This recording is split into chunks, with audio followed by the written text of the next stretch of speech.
Hello everyone, thank you for joining me here today. If you've been around on the channel or you're new, welcome in either way. In today's video, I must announce some very bad news. For those of you who have been around, you may remember in 2023 when I had an eye surgery. That was my 12th eye surgery, but was the first one I ever had posted about since I had only started my channel in September of that year. Now, here we are, in July of 2025. I'm here to announce that I'm having a 13th eye surgery. What went wrong? What made this all happen? Well, start from the beginning. Yesterday was my eye doctor appointment. It's in a place that's about 3 hours away, so it's a long drive and it's just overall not fun. We get there, we get called back, and overall seemed pretty quick. It was for me and my mom. The doctor looks at my eye first. After a couple seconds of looking, he goes, "Oh!" And that's immediately when I knew something was majorly wrong. The doctor explained that the tube that was in my right eye was exposed, with no skin or anything covering it, and we needed to remove it right away, because if we didn't, my eye would get infected, which would cause me to lose my eye. This was a lot to take in all at once. We talked about our options. We could just take out the tube and do nothing. We could take out the tube and do a cyclophotocoagulation, which is a laser procedure that only takes about 10 minutes. Or we could take out the tube and relocate the tube, put a new one in a different spot. However, that was the second tube I've ever had in my right eye. Since both failed, I declined his request of putting another tube in. He said it would be the best option, but I don't think so. Decided that we need to remove the tube and do the laser. But there's one problem to that. The eye pressure should be between about 8 and 15. That's a good range. My eye pressure in my right eye has actually been at 8 for a while.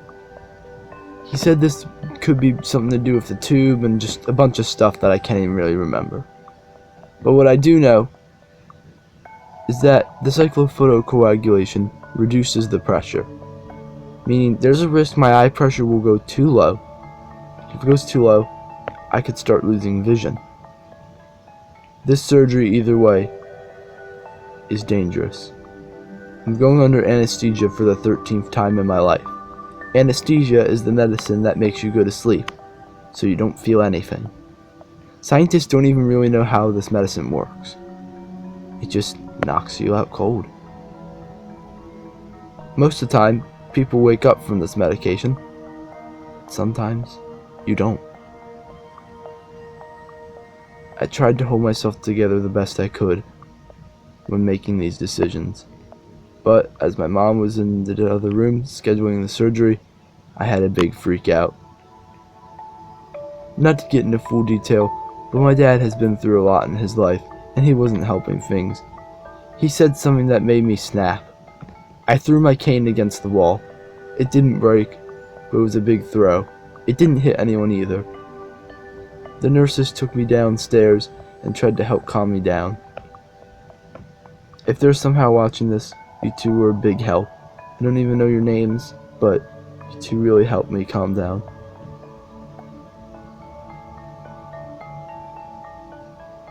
There's nothing else I can say, but, well, I'm having a 13th eye surgery on Tuesday, which I believe is July 8th. This is crazy. I just can't even believe this is real anymore. I'm doing my best to hold myself together while making this video, but You can see the sadness and anger in me. I don't want to do it. I've been through too many. This is like the girl who had 18 eye surgeries and has nothing to show because she went blind. I'm not going to be like her. This is my last eye surgery. At this point, if I go blind, I don't care. I'll push forward, I'll keep going, and I'll still be able to do most of the things I love to do. Please do pray for me if you believe in God, as I need it in this time. Not only is this going to cause for the surgery day of going up to Baltimore and back home, but it'll cause for another trip the day after, then about a week later, and then another week or two later, and then probably 2 to 4 weeks later. Then we slow back down. This stuff isn't free. Vehicles run on gas. This all costs lots of money that we don't really have. But we're going to do our best to make it work. 2025 has been a very tough year for me and my family. Our cat Skittles, who we love very much dearly, will be passing away soon. This year has really sucked for me. But with your guys' love and support, it'll be better. It won't be perfect, but it will be better. Now, as for my channels, how this is going to look, since I'm only having a cyclophotocoagulation, I'm hoping my vision won't get blurry or anything like that. So if my eyes are stable, then that means posting sooner. I will not be posting on the surgery day on any channel, nor the day after. In fact, for my channel Kennyland, I probably won't post for about 1 to 2 weeks. As for this channel right here, Kenny's Corner 2014, I'll make posts about updates on my eyes during later parts of that week. And as for BotTube TV, I'm not sure. I should be able to start posting about the same time I post on Kenny's Corner, about 3 days after the surgery. But it just depends. And as for the 2 Clips channels, it doesn't matter, as those channels have random schedules anyway. Thank you all very much for watching this video. I really can't believe that I have to go through this again. But I know you guys are here for me. I love you all very much. Have a great day, and I'll see you guys soon.